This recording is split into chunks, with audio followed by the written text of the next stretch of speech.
அவர் அன்பிலே நடந்து கொள்ளுங்கள்.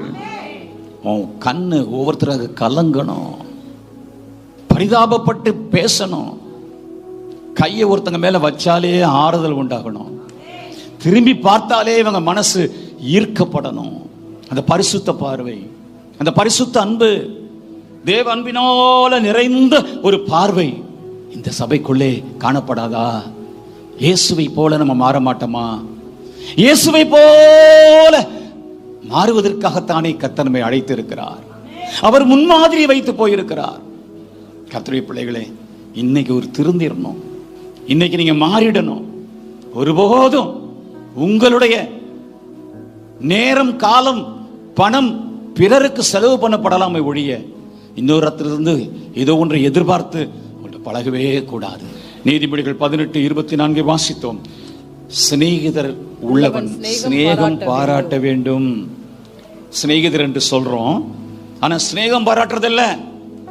நேரத்தை செலவு பண்ண, பொழுதுபோக்க, ஒரு திண்ணை பேச்சுக்கு நேர ஸ்கூட்டர் அந்த இடத்துக்கு போயிடும், நேர கார் இந்த இடத்துக்கு போயிடும்.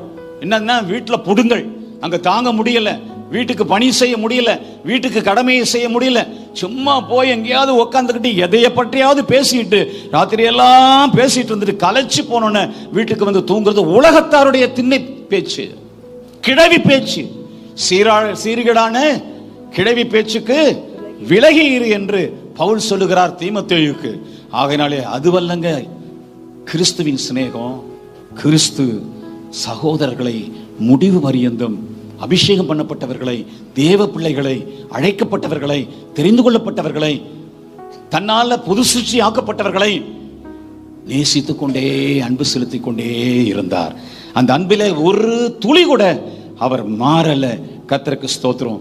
சிநேகிதர் உள்ளவன் சிநேகம் பாராட்டணும். நல்லா கவனிங்க. வாத்தியாரு பாடம் சொல்லி கொடுக்கணும், அதான் வாத்தியாரு. டாக்டர் என்ன செய்யணும்? வைத்தியம் பார்க்கணும். சிநேகிதர்னா என்ன செய்யணும்? சிநேகிதம் பாராட்டணும். சிநேகிதரை முதல் உண்டா உங்களுக்கு? முதல் கேள்வி.